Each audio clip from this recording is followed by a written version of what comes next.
Yo, what's good, everybody? Y'all know who I am, but for those who don't know, I go by the name of Gabriel Ori, and this is my co-host right here, my business partner.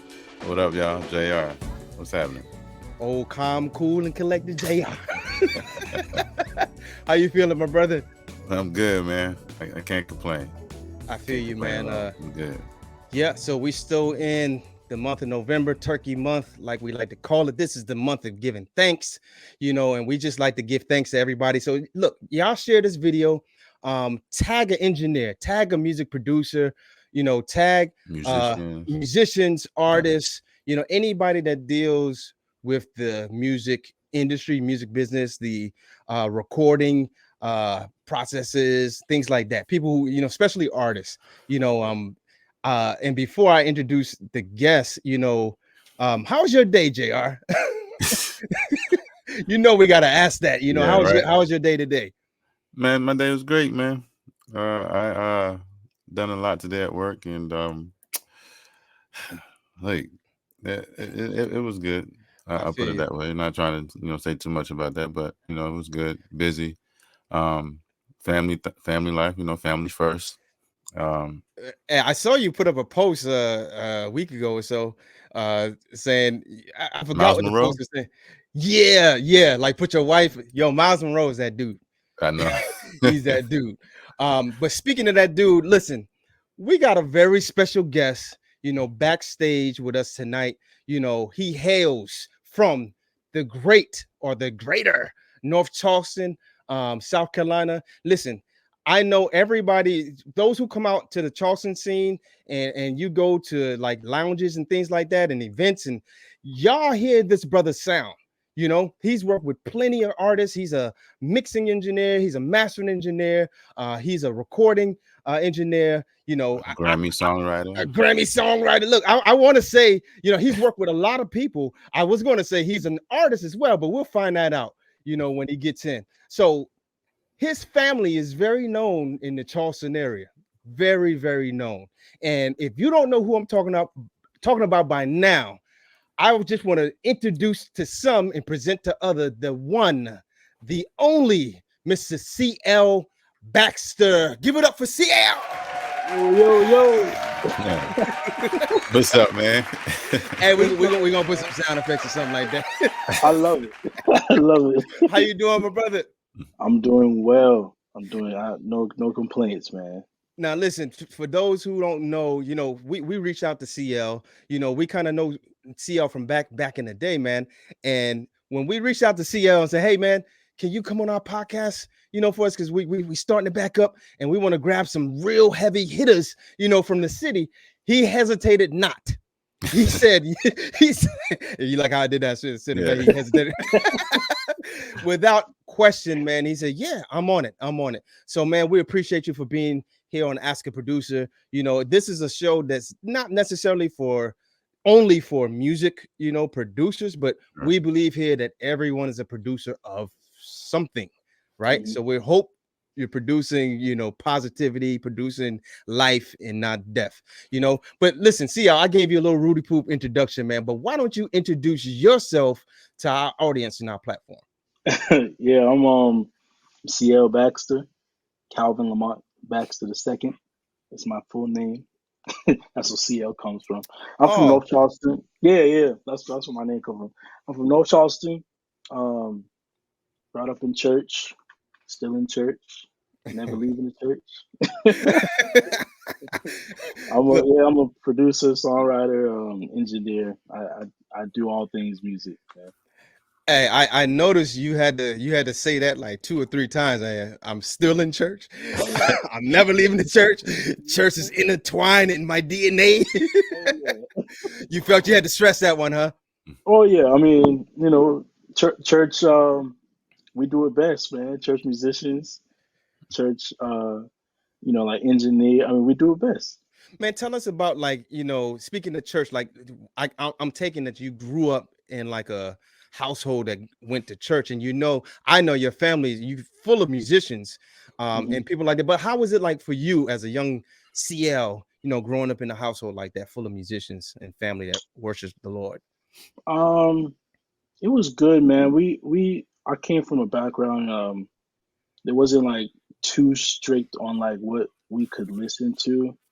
Um, so I kind of got like the 70s funk and like the 80s pop in my upbringing from between my mom and my dad, and then listening to jazz because I grew up with my uncle Quentin Mm. as well. So I kind of got I had a good balance, man. We was in church all the time, but it wasn't like you can't do this and you can't do that. There were moments, but it wasn't like that. Yo, so I feel like all three of us got like a similar upbringing, Yeah, right? We all, went to church heavy, all musicians, and in my house, we were like restricted on yeah. what types of music we can listen to. Now, it doesn't mean that we listened, we we What we still child listen? What hey, did? we still listen to like all sorts of music, but it's interesting that you said, in your house it was kind of more open and free. You could listen to jazz and you can listen to funk and all of that. And so that kind of helped. Did that help shape kind of like your background or your sound per se? When it comes to music. Most definitely, man. I think as far as like my upbringing and playing drums, because that's what I grew up doing. Mm, Um, I wanted to play gospel, so like listening to like Liddell Abrams, um, Calvin Rogers, Marvin McQuitty, like people that was in the '90s. mm, That was like those were my like north stars to like do what I wanted to do as far as drums. So like it was just strictly gospel music. But as I grew up and got into production, it made me want to like go back and listen to like now I appreciate like my mom playing the Waiting to Exhale soundtrack when I was like 6 years old because stuff like that is still relevant with me today. So I'm able to like pull from those funk and pull from those pop influences, those hip hop influences. So it played a part, man. Is it me or does all church musicians start with the drums? It's just rhythm, man. yeah. Unless you're from New York, you we play organ all the time. Yeah. But I feel like us growing up from the South, rhythm matters to us, man. Oh Especially yeah. us being on the coast. The Like African drums is roots. like exactly the African roots. Mm. It just all makes sense of like why we need to play drums. And so I know you mentioned your uncle Quentin. Is that Mhm. how you got your interest in drums, or how did that got established? And how old were you? Yeah, he's definitely the reason why I'm like playing drums for sure. He grew up in Mount Zion uh Holiness Church, and that's the same church I grew up in. So I mean, by the age of like 1 or 2, man, I'm literally looking at him play every Sunday. Rehearsals, I'm right there looking at him. Trying to play tambourine or anything that I could try to play. I just try to do it, man, because that was my north star. Like that's what I wanted to do. Hmm. Yeah. Dope. So what you mentioned production also. So now all I'm a music producer. JR is a music producer, and I know talking to a lot of different music producers, we all have similar processes, but a lot of times it's kind of like unique in how we do it. What's your process when you're like trying to create, music and production and things like that? Um, it kind of progresses over time. So like when I first started producing, and just like the rest of you guys, like we're just in it. So we just want to, we just go in straight creating Yeah. like ideas. And then like 3 years in, you figure like, okay, maybe I should try to figure out like a strategy. And so, and so that, I mean, at least for me, that's what happens. So, like I'd start with like drums and then, like chords, and then I build a melody, and then I'll probably write some lyrics or something. So that's how it was for like a little while. As time went on, and I had a family and kids and stuff, Mm, like time kind of you gotta quicken that up. time is precious, like when you have a family. Like, Oh, we so know. like, oh yeah. I know y'all know. So it's like, these days when I'm in the car, and I would thank God for iPhones. I can just pull out my phone, do a voice memo, and then I'll send it to my computer back at the desk, and Mm. I'll open up and then right from there. Or like I'll be in the kitchen cooking or something with the kids screaming and running around, and I'll still be able to like take the idea down. So that's been my process lately. It just helps. So like performing like a melody and then getting some lyrics down, and then I build the song around that is what helps me a lot. Do Yeah, you oh, go ahead, oh, JR. sorry. I was gonna ask. So I know you say that your uncle got you into, playing music. What transitioned you into production? Because I know, like for me, my god brother, he taught me how to play, taught me how to play pianos. But I always noticed him doing other things in studio work, and so I like that too. So ever since I was a kid, I always wanted to get involved in touching things and all that kind of stuff. And I saw those type of gadgets he had when I was younger. But what got you into production? Um, Man, I don't even know if he knows this today, but Demetrius Doctor got me into production.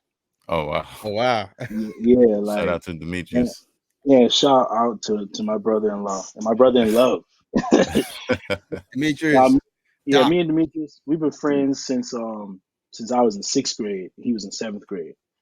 Um, Wow. yeah, so I mean that relationship goes back like that. But I remember I think his mom bought him like a PC, and I think he got y'all remember Magix? Oh yeah, it's still Yeah. out today, isn't it? Yeah, I think Magix is still out. And Demetrius got Magix. He started creating tracks and stuff. And we went to School of the Arts, so cause School of the Arts had like a computer lab or whatever, and they had like Logic and stuff on it, like Logic like 8 or something like that. Um, so around that time when he got that computer, I would go to School of the Arts because I didn't have a computer. I go to School of the Arts and just fool around with Logic on there, and then I eventually gave like a lot of my savings to my mom, and she was like, "I'm gonna hold your money, and you're gonna get a MacBook. Like that's just what it is." Wow. So You don't want that um, PC? I didn't want the PC. I think Smart guy. I was accustomed to Mac because it was at the schools. It was everywhere. Yeah. So I just wanted a Mac, and then he ended up getting a Mac too. And so I think him and Roderick was actually like my North Stars of being like, yeah, let me get into production. Wow. Dope. Yeah. Shout out Roderick. Yeah. Shout out Yeah, Cliche. to my Roger. brother. My Roger is brother. actually family, man. We I know, man. We talk about you all the time. no, don't talk about me, man.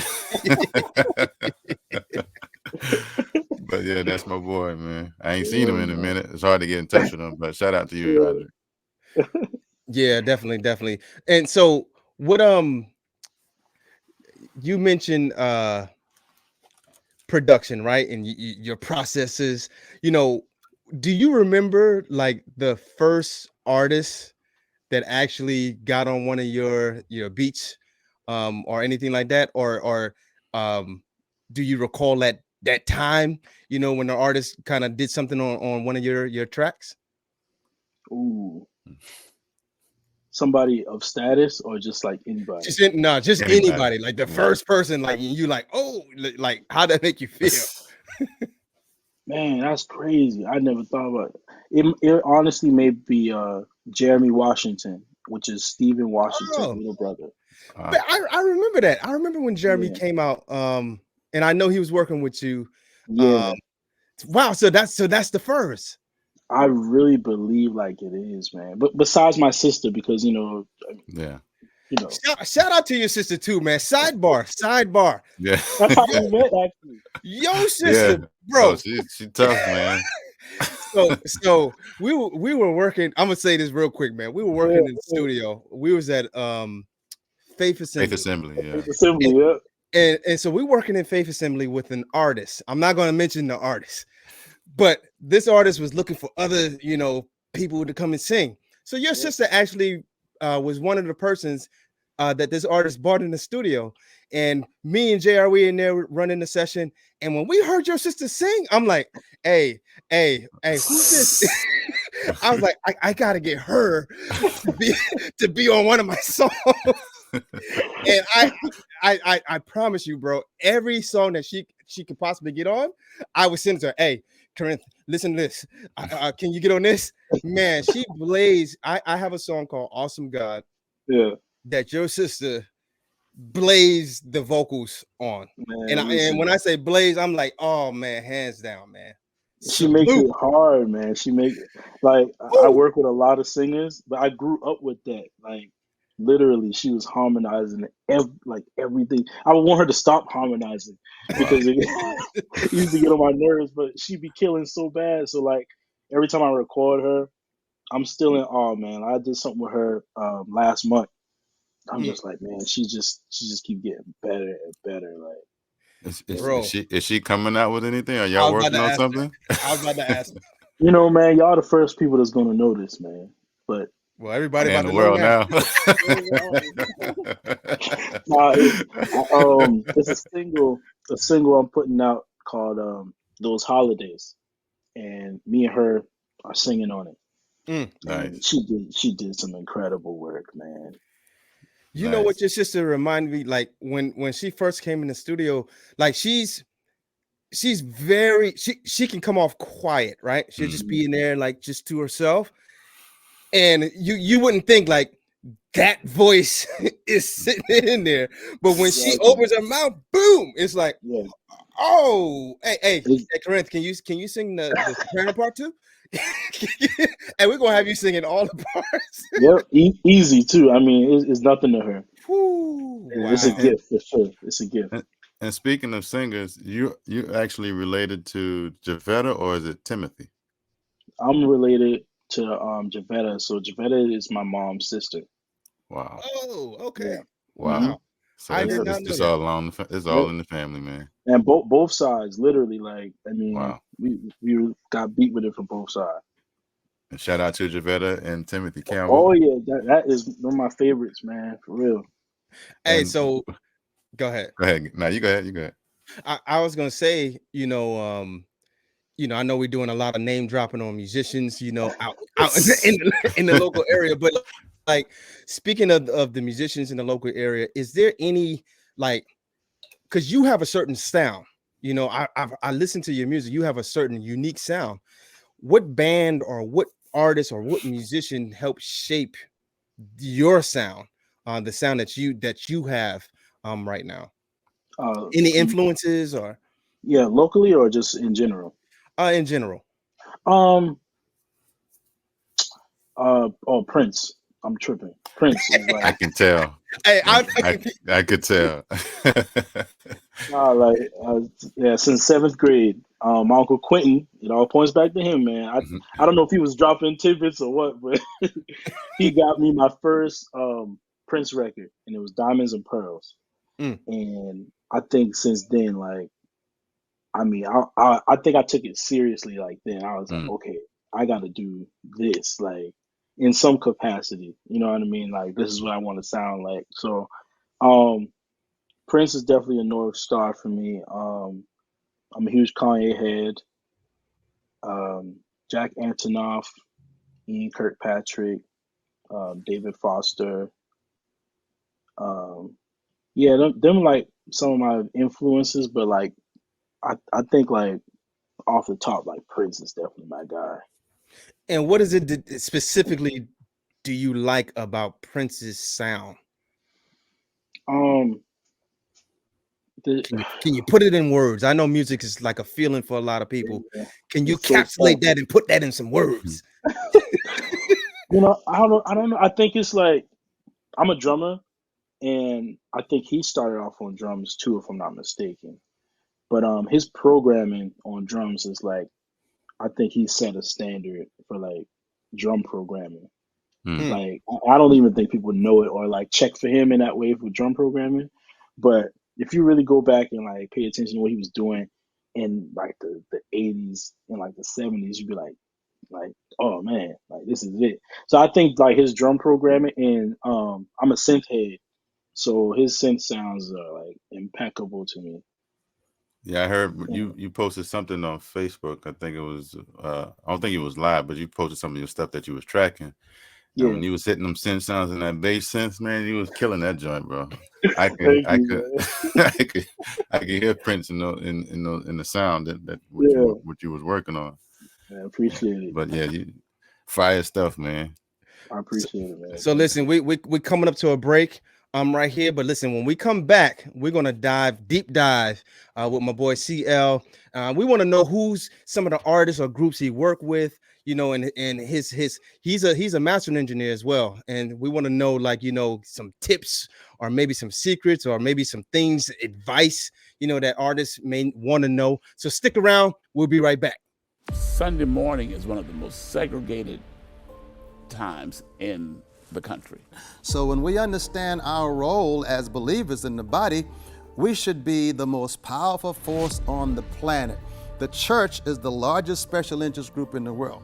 But because we are so fragmented and disjointed,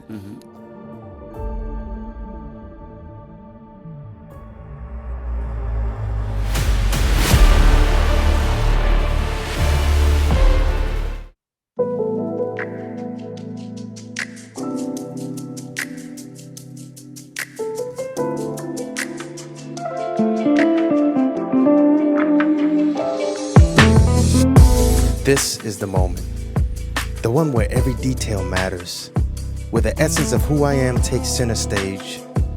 Tonight isn't just another evening, it's a canvas waiting to be painted with shared smiles, laughter, and the unspoken connection.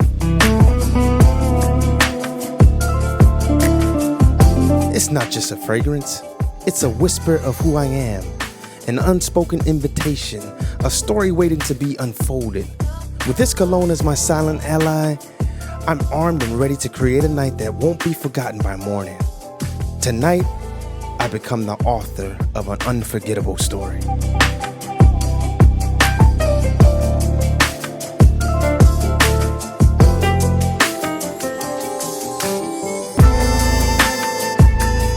Code 78, the love movement.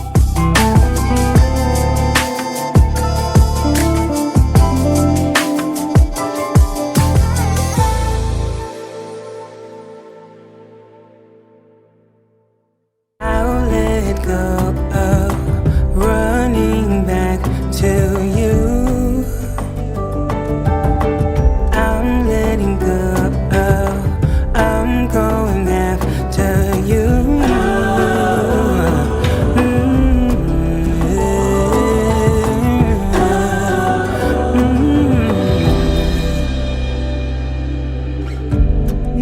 Nakedness, get rid of the worries and find your joy now.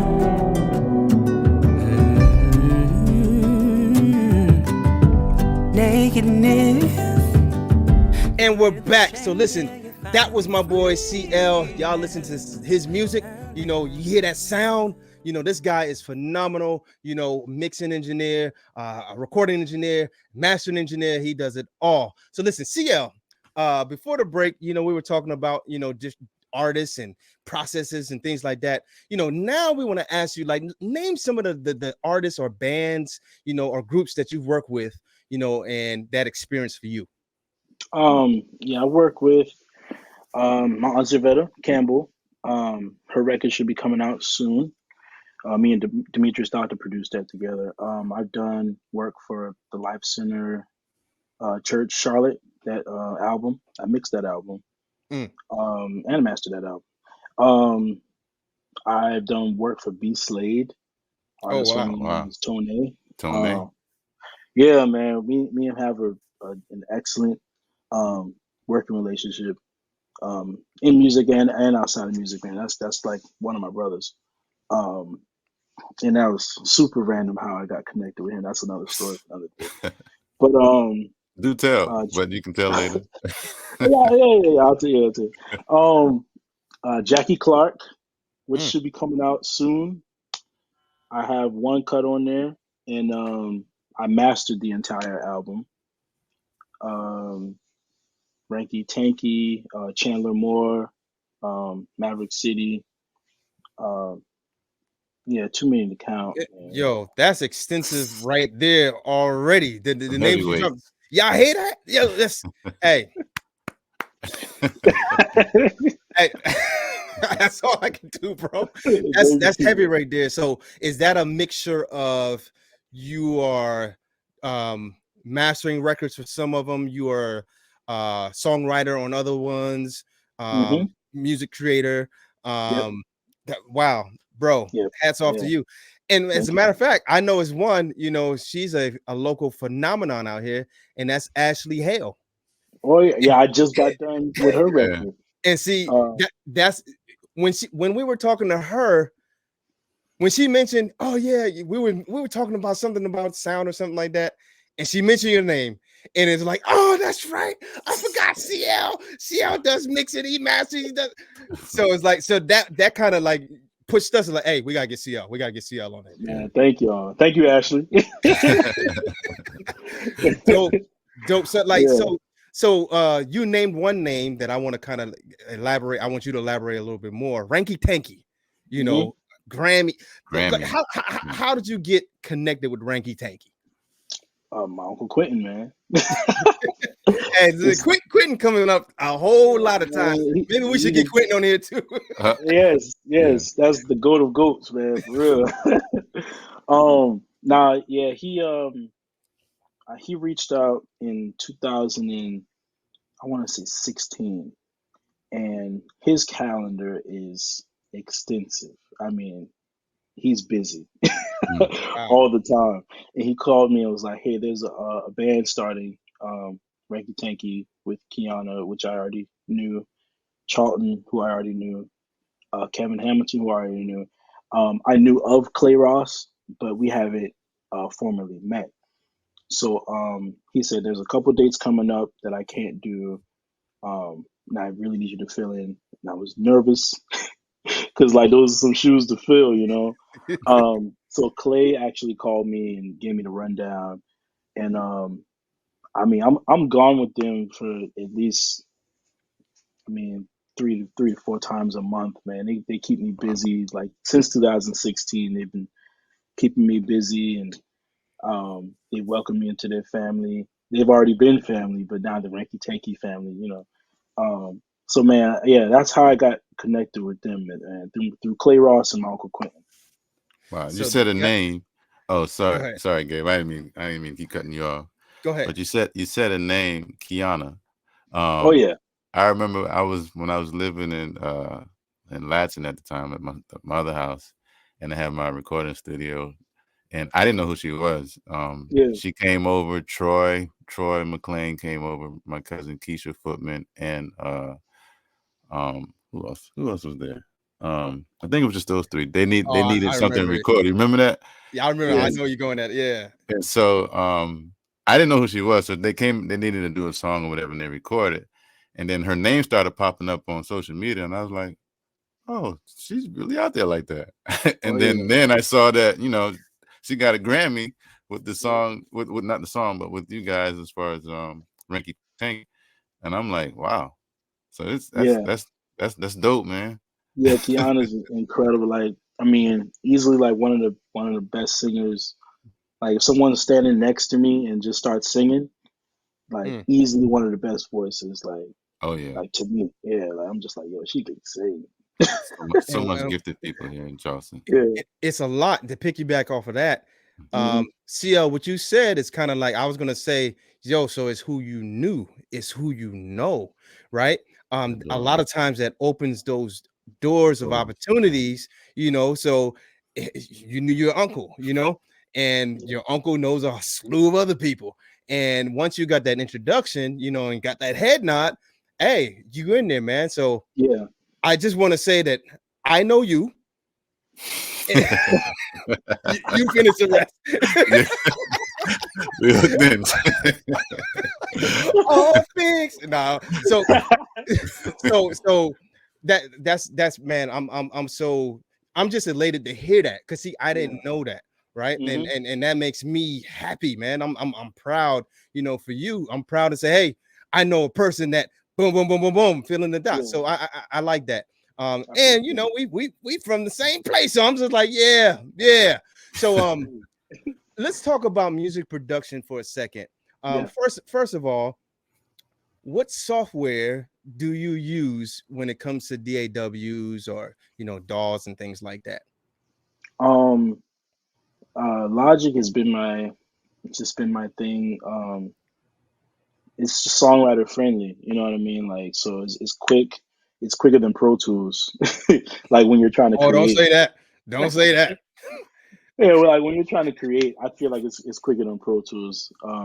But I had to learn Pro Tools um because when I went to school, that's just what they pushed, you Mm. know. So it was between that and analog, which what I've been working with. But when I'm creating, definitely Logic, and I'll open up Pro Tools to mix every once in a while or master every once in a while. But those are my two. I don't really use anything else. What school, if you don't mind me asking? I know we talked offline about this, but what school did you attend, and The what did you go for? yeah. I got my audio engineering degree in the Conservatory of Recording Arts and Sciences in Phoenix. Dope. And Mhm. I agree 100% with you with the Pro Tools Logic thing. When I first started, Pro Tools was that thing, and you know how they got a little slogan like, "Hey, every professional studio they use Pro Tools," Yeah. um, Yeah. and I quickly found out because I used Pro Tools up until Pro Tools 9, up until Okay. they got rid of the proprietary what was it, Digi Design, I Oh, think, or something they was like that. buckling down, bro. No, Yeah. yeah, Yeah. they didn't want you. And see, they saw the trajectory of where everything was going because like Yeah. Hmm. I can buy any audio interface and use it with another software. And so Exactly. I got out of it. I got out of Pro Tools, and because I use Max, I wanted to see what they had, and they had Logic. And so I was like, let me Hmm. try this Logic thing. And exactly what you said, bro. It's songwriter friendly. Yeah. Is I can create like just freely with Quick. that. Yeah. Pro Tools, you can kind of do the same thing, but it's I think Pro Tools is not really designed like that. It's great for tracking Yeah. and maybe audio mixing and things like that. But Hmm. I'm just a Logic guy at this Yeah. point. Yeah. And So you that's definitely interesting. can tell the difference of the sound coming out of each DAWs, because it to me seemed like Pro Tools has a little bit more warmer sound than Hmm. Logic has more of this. I'll just put a higher end of, I guess. It seems Yeah. a little bit more. I won't say thin, but it does have its own. It has its own little flair to it. So, Hmm. but Yeah, yeah, Gabe was the one that was pushing me to go to Logic when I when we did started because we working was doing together. Pro 'Cause I was Tools. heavy on Pro Tools, and another friend of mine that his name is Anthony Myers. Yeah. He got us onto a company called Big Fish where we did a lot of jingles and stuff like Yeah. that. And he too was heavily on Logic. So I pretty much gave in, and then once I did, I was like, man, I don't think I'm gonna change. At CL.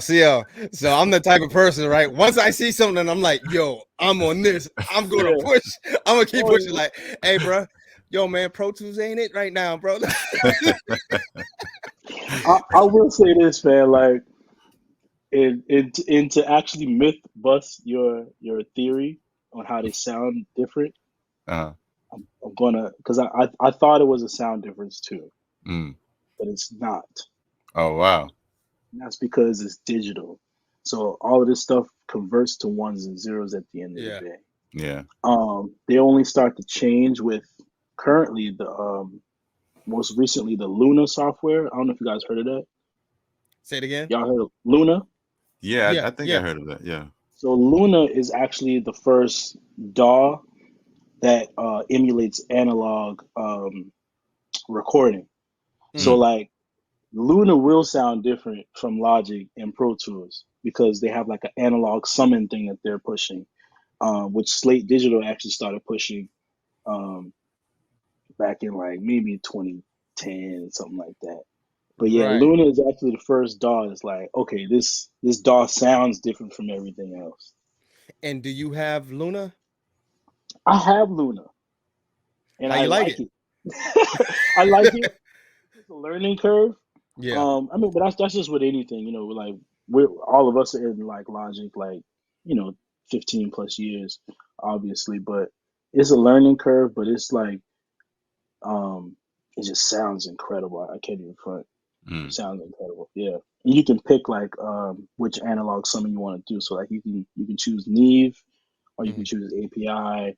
I don't know if they've gotten to like SSL yet, but you can choose like what console you want to emulate to mix That's through, dope. to track through. Yeah, yeah. Luna's actually pretty crazy, That's and real dope. you don't need universal audio hardware to use it. So anyone can use Luna. So Luna can use third party hardware Yeah. and still go. Yep. Okay. So yeah, because I use analog audio instead of which is kind of the versus to universal audio. Mm. Um, so I use analog audio, but I use Luna software sometimes to track through or something like that. Man, that's interesting, man. Yeah. I was gonna say, with the fast-paced changing of the technology, especially with AI, like AI. everybody's AI crazy now. Yeah. Um, how do you keep up with things like that? Just the technology just changing, do you change with it? Are you one of those type of guys, that holds on to like, hey, I'm not changing this computer, I'm not changing the software, I'm not changing nothing until I know all the bugs are worked out? How's that with you? Man, I would say um, I think before the pandemic, I was still rocking like a 2012 MacBook Pro. Mm. And I found out the more work I started to do, the more taxing it was on my machine. And and like people would not people, but like I would want different things and I'd be like, dang, I can't get it because my machine is holding me back. So I was one of those guys, but I got an M1 the M1 chip Mac. Mhm. Yep. So I converted to that and it kind of Pause right there. Pause right there. yeah, All right. So now you converted to this because see, when the M1 came, I try to keep my eyes and ears to the pulse of like what's What's happening going what's on? and Yeah. going on? what's going on. And I'll be like one of the first one to sound like, hey, bro, I think we need to go this route. How, when you got that M1, first of all, what made you go to M1 route? And then when you got it, was it all hype or did you really feel like, yo, this definitely helped my workflow? All right, so I'll tell you what happened. I I got both. After I X my 2012 MacBook Pro, Yeah. I was like, okay, let me get a regular Intel MacBook Pro. But I was going to do an i9 processor with 16 gigs of RAM, Mm. and let me just see how that goes. And at the same time, I bought the M1 Mac Mini, and so I think I did a mirror on both of the machines. So I had the same exact setup on both machines. Mm. My i9 does incredible. It's a workhorse. There's nothing wrong. But the M1, I have not. I don't think I've hit to this day. I haven't hit 30% of my like processing. Processing power. Wow. Yeah, not even close. And I'm mixing at 128 or 256. Dang. Wow. That's Wow. Yeah, what we got in the back. yeah. The M1. And Yeah. yeah, we got the M1. Yeah. Yeah, I We just love that recently got it. machine. Yeah. Yeah, it's not. I don't think it's hype at all. And I was kind of the guinea pig for like my little musician audio engineering friends. Like we was Mm. all talking about it. Like what y'all gonna do? So I was like, I'll try it and I'll let y'all know what happens. But it did force me to like start fresh. Because I couldn't use some plugins because they haven't like gotten to M1 yet. Hmm. Um, so I had to run Logic in Rosetta, Yeah. which is really not even a thing. Like I'm still not even hitting 30% running in Rosetta.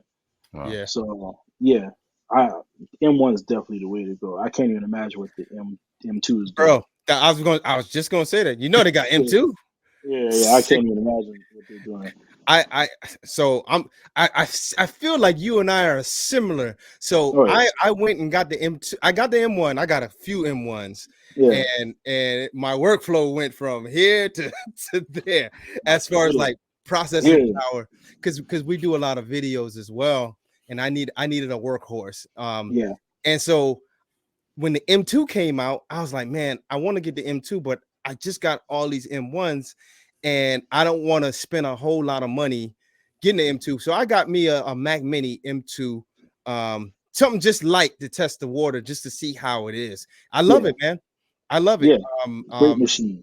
Man. So I think hats off to Apple for doing that, but Apple's known to do stuff like that. You buy They get something the and then buying, next bro. year, like, hey, we got a new hardware here, and the only way to Yeah. use these softwares, you got to get that. It's like, oh, come on, man. So They take speaking of hardware and speaking of sound, man, like one thing that used to bother me, man, it still bothers me, is sound, right? Mhm. It's almost like I'm always finding myself in this. All right, we in this standoff with the sound.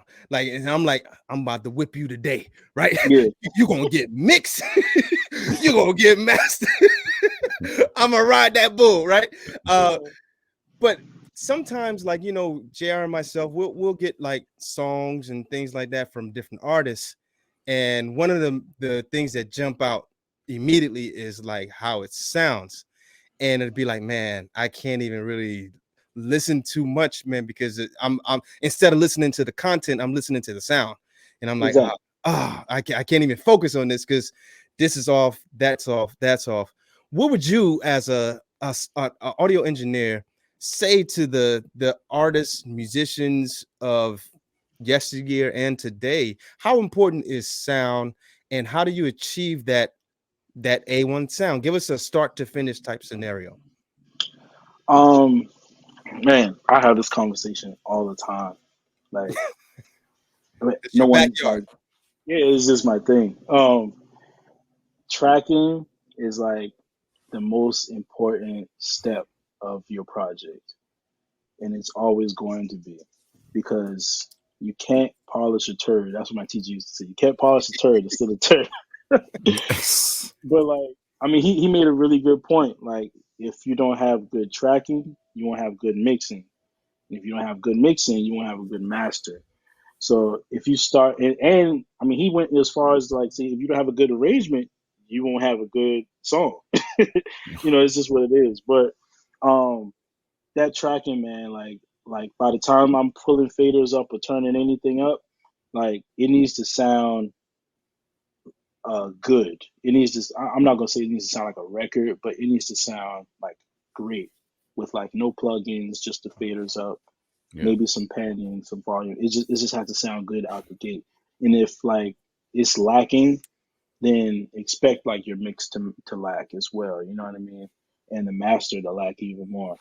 So I always tell people like that tracking is critical. Like get you a good tracking engineer in a good studio. Or if you're recording at the house, get some good gear to record in. Like interface matters, the microphones matter, Yeah. all of that stuff matters. So yeah, tracking is definitely like it. I usually tell people, because sometimes you get that, let's say you get some artists and they may not really understand the phases or processes of how a song goes from scratch to completion.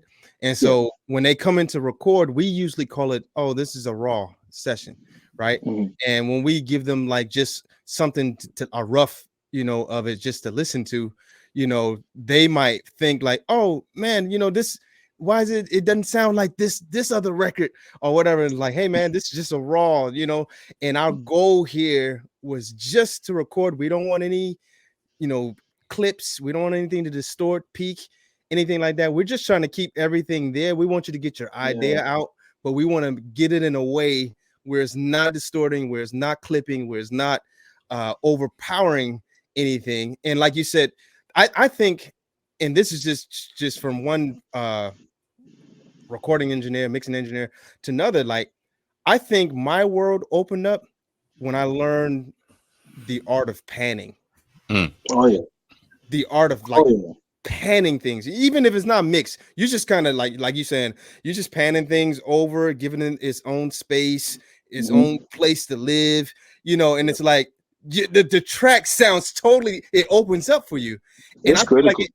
it motivates the artist. Even if you got a singer and then they're listening to something and it sounds like full to them, or even if the artist is singing on the mic Hmm. and let's say you got a little bit of reverb there, a touch of delay, whatever it is that fits for that sound, it motivates and push that artist Yeah. even Called more ear to tickler. perform. Yeah. Ear tickles. It Yep. tickles your ears. So it gets you like, make you want, expand the mind more when you hear Yeah. sounds coming More from different. interesting. Yeah. Yeah. For sure. For So sure. what would you define mixing as? Even though it sounds like plain, oh, you just said it, but how would you define mixing for anybody that's listening that really don't know those terminologies?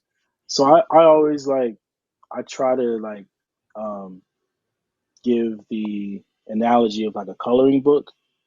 You Mm, know, like when we buy a coloring book, the black and white canvas is already, it already looks good. mm-hmm, So that's your tracking, but like it's not a full colored picture until you start Mhm. coloring. Nice. So nice. mixing is the coloring. I feel like, Oh, you're right. yeah. So it's just bringing everything together to to be cohesive. Um, that's when we get to have the most fun. I feel like in the mixing process. Yeah, create We all get over again. exactly, yeah, for real. So like we get to add our reverbs and our compression, our EQs, our delays, vocal throws, or like stuff like that.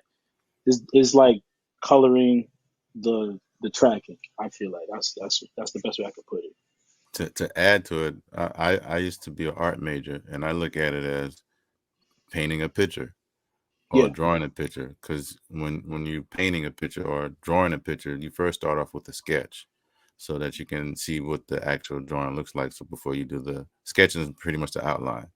yeah, And then when you add the other marks to bring out the picture, then you add your coloring. So it's steps to all of this. So yep. you're It's absolutely steps. right, man. Yeah. So And speaking of steps, the last step in that audio processing phase is called mastering. And Mhm. now explain mastering for our audience. What is mastering? Mastering is a lot of things actually, but like in like the most simplest form is to um, clean up the final mix, um, to make it radio and streaming ready. Um, so it's adding like that final polish of like maybe that high end that the song might need, or like maybe the low boost that it might need. That final like glue in the compression that it may need, and then you have your like limiters to where you don't want the track to distort, but then you don't also want it to be too quiet from everything else that might be playing like on the radio per se. So it's just that final step to uh, to the mix. Um, and everyone thinks that mastering is more important than mixing. I mean, it depends on who you're talking to, but I don't think so. I think like all of I your think work, the mix. exactly, all your work should really, really get in the mix, because when you're going to mastering, a good mastering engineer won't go anything above 2 dB. If you're going anything like bringing down or bringing up 2 dB, anything more than that, then you probably should go back to the mix and like go touch up some stuff in the mix, because you don't want to fall into like doing way too much in the match. It's supposed to be subtle, beautiful differences um, that'll like bring it together. Like even if you're having to use like multiple EQs or multiple compressors, like bring like if I'm using like a Neve, just bring like a dB up on the Neve, and then if you want to use like an SSL compressor, bring like another dB or a half dB up in the SSL. You don't want to use all of your things in mastering. You want to keep it in pocket for sure. Definitely. Is there a magical number, let's say, that a mastering level should be at, as far as like I know they have like a lot of different, you got your loud, the LUFS, you have your RMS, when you master, is there a certain number that you're looking for as far as those, or does it depend on the song, the genre, or? You know, I'm always researching to see what other mastering engineers are saying and doing. And there was a loudness war going on from Yeah, like I think like the late 90s. 90s. Yeah, Yeah, to like I probably even say 2010, like that, those glory years. But like now I find myself just trying to cater to what the song needs. mm, So like I wouldn't push a jazz record as much as I'm going to push like a gospel record. Right. right. It's two different types of animals. You know what I mean? Mm. You still want them to sound great. Always the end goal. That's right. Like just to make everything sound great. So I think that's where I am now. If I'm doing something political like pop or gospel, then or hip hop and trap and stuff, then I'll try to push for like that -14 LUFS. You know what I mean? Mm, For like Spotify yeah. or Apple Music and stuff. But even like with that, there's some distribution companies that's like you could pay an extra $2.99 and it'll bring it up to that like extra. AI. Yeah, yeah, exactly, the AI thing. It'll bring it up to the LUFS that it needs to compete with the other records. So if you feel like it's not loud enough, then there's always that option depending on your distribution company. But most mastering engineers don't want to squeeze. Like well, I would say, a good mastering engineer wouldn't want to squeeze your project. They're just going to do what's best for the song. Right. Yeah. Yeah, just to get it sounding good. Because like some stuff that came out in the '70s, sonically sounds incredible. It's just not loud enough. But I Right. felt like Yeah. if they probably would have pushed it more. And we're finding out even with some remasters that they're trying to like bring back from the '70s. If you push it, then like the life of the song is like It crushes compromised. the Yeah, dynamics of it. Yeah. Yeah. exactly. Well, I have one final question. Yeah. My only question I have. So, what would you say to the artist or producer that's going to get their music mastered? Where should their levels be before they have their music mastered from the, From the mix. transitioning to the next? Yeah. I used to think it was a magic number with that too, because I think I used to do -6 RMS, Hmm. um, and that was too low. And I think it's really low. But like for some songs, it calls for that, and then for some songs, it just doesn't. So I just try to tell people, first of all, take your limiter off of Yeah. the mix bus. I'm good with compression. I'm good with EQ. No limiting. Like, I don't need none of that because I'm going to do that in the mastering. So as long as like your meter on the mix bus is not hitting, it's not distorting, going in the red, then I say it's healthy. And then you don't want to be too low and you get a lot of noise floor as I'm bringing up, trying to limit everything. So I say just stay within, just don't distort me. Give me some Yeah, headroom. yeah, just give me some, even if it's like a dB of headroom, I'll take it. But like we can't distort at Gotcha. all. So this is my last one. I know I've been asking 1,000 questions, but for you, I mean, I feel like you laid out a whole, I mean, from start to finish. This is my life. This is what I do. Where do you see, or what's your vision for the rest of your career, I guess, if you want to say that? What do you see yourself in the next, let's say, 5 years? Um, Man, that's a good question. I don't know. I produce a lot of genres of music, and that I think that excites me the most. Like I don't want to be confined to like just one thing. Um, so I don't. My goal is to be like most authentic in every situation that comes my way. So Mm, I never want to have to fake a situation just to get you know uh, that $100,000 paycheck. right. If it's compromising like my like willpower to be like authentic, then I'm not really interested.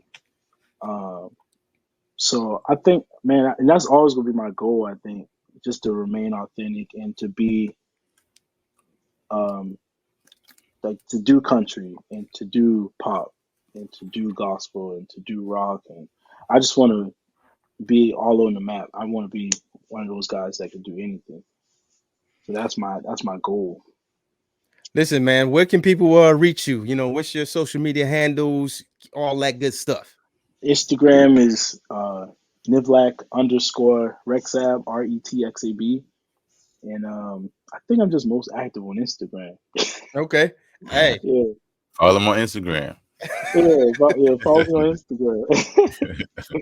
Yo, so Yeah, listen, man, we really appreciate you for coming on our platform, Ask a Producer. You know, y'all heard it first from the man himself, Mr. CL Baxter. Y'all follow him on Instagram, you know, and wherever you at, you know, wherever you share this with somebody, you know, share this yeah, with artists and engineers and different people that's journeying, you know, because we're all still learning. We're learning. I'm forever going to be a life student.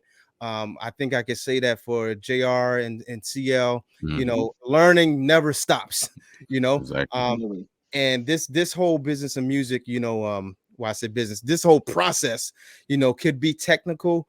So it really pays dividends to get someone who understands it, like CL, you know, who knows, who've done it before, you know, and can back it up, you know, by all, hey, check this out. I did this, I did that. And that's what y'all heard tonight. You know, Mr. CL Baxter, listen, bro, we really appreciate you for coming on this Ask a Producer podcast, you know, with Thank you myself all. and JR. Yeah, Thank you, Any thank man. you last all. words? Any last words, CL? Any And shout outs, anything? just pay for that tracking engineer, man. Just pay for that tracking engineer. Dope, We dope, got dope. you. Let's go ahead. No, I said we got you. Oh, yeah. So listen, this has been Ask a Producer. I'm your co-host, Gabriel Ori. My JR. co-host, JR. Hey, listen, y'all. We out.